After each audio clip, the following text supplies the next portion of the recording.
Hola a todos, continuamos con esta serie de vídeos dedicada a las aplicaciones de las leyes de Newton.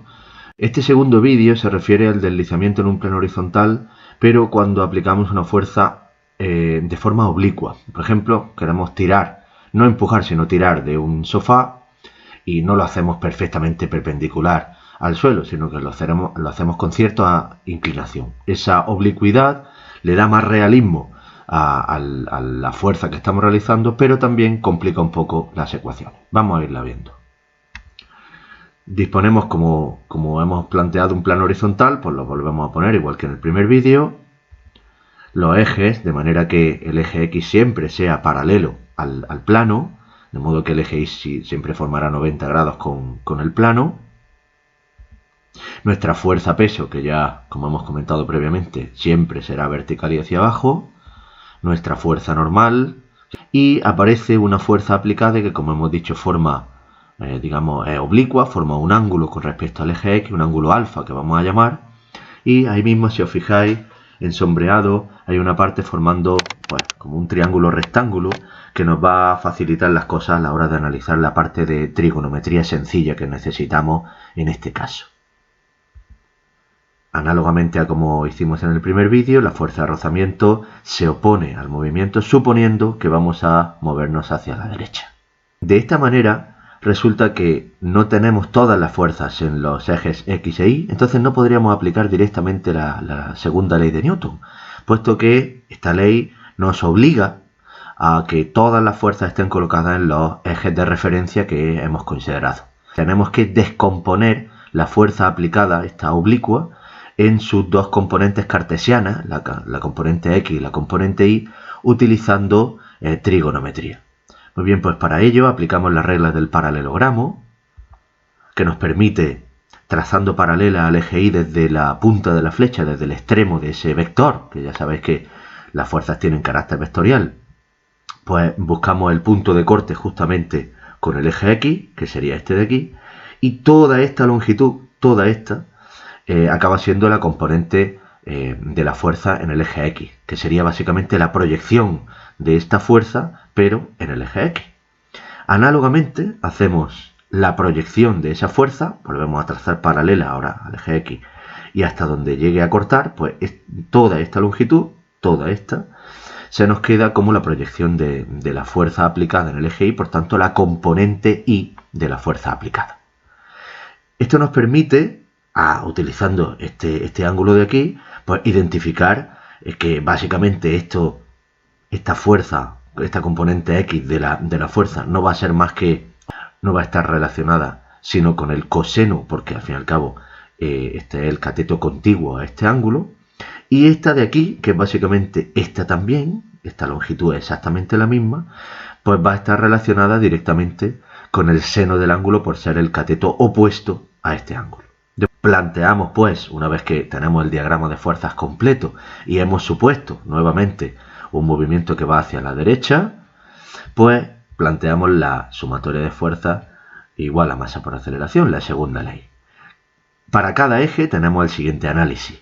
En el eje X, la fuerza aplicada, pero ya con componente X, la proyección en el eje X, menos la fuerza de rozamiento, que es la que se opone. Aquí solamente tenemos estas dos fuerzas. La fuerza aplicada hacia la derecha, que la consideramos positiva, y el rozamiento, que lo consideramos negativo, que se opone al movimiento. Pues eso será igual a la masa por la aceleración en el eje X. ¿Qué pasa en el Y? Atención, porque no es lo mismo que en el caso de plano horizontal con fuerza horizontal. Aquí en el eje Y tenemos la fuerza normal, que va hacia arriba, tal y como teníamos en el anterior, pero ahora hay también una fuerza aplicada, la componente Y de la fuerza aplicada, que está colocada sobre el eje Y. De modo que no podemos cometer el error de no tenerla en cuenta. La tenemos en cuenta en signo positivo porque va con el mismo sentido que la normal, y la fuerza-peso con signo negativo porque va en sentido contrario. Esto igual a la masa por la aceleración en el eje Y. Lo que pasa es que en el eje Y consideramos que no hay movimiento, que ni se mueve hacia arriba ni hacia abajo, puede penetrar, digamos, el plano, de modo que esto nos queda, igual que en el primer vídeo, igual a 0. Deducimos, por tanto, que la normal, en este caso, ahora ya no es solo igual a la fuerza-peso, sino que está corregido por por esta componente de la fuerza aplicada, por la componente I concretamente. Bien, pues ayudándonos de trigonometría, sabemos que a partir de este triangulito que estoy dibujando aquí con el cursor, esta sería nuestra hipotenusa y, por ejemplo, la componente X sería el cateto contiguo. Ya sabemos que el coseno se define como cateto contiguo partido por hipotenusa. Si despejamos ese cateto contiguo, que es lo que nos interesa, la componente X de la fuerza aplicada, nos queda fuerza aplicada por el coseno. Análogamente al coseno tenemos el seno como cateto opuesto. Esta longitud, que ya hemos dicho que básicamente esta de aquí también, pues nos quedaría que la componente I de la fuerza aplicada va en este caso con el seno. ¿Qué pasa con la fuerza de rozamiento? La fuerza de rozamiento se define, como siempre, como la normal, la fuerza normal, por el coeficiente de rozamiento mu. Esta es la expresión general. Ahora, en este caso hemos deducido a partir del eje Y, del análisis que acabamos de hacer, que la fuerza normal se puede ver en este caso como P menos F en la componente I. De modo que nos traemos esa expresión, sustituimos la N por esa expresión y la desarrollamos totalmente. La fuerza peso masa por gravedad y la componente I de la fuerza aplicada, pues la fuerza aplicada por el seno concretamente, que la habíamos deducido ya aplicando trigonometría. Todo esto nos lleva a la expresión final en el eje X, que es básicamente la aceleración que queremos determinar, porque es el único movimiento que se lleva a cabo en horizontal, de modo que nos queda, bueno, pues una expresión más complicada que en el caso de plano horizontal con fuerza horizontal, en la que podemos darnos cuenta de un detalle. Si, por ejemplo, el enunciado del ejercicio nos da un coeficiente de rozamiento 0, o nos dice que simplemente no hay rozamiento del cuerpo con el suelo, pues fijaos, todo este término de aquí, todo este, se elimina, sería 0, de modo que se nos simplificaría muchísimo la expresión.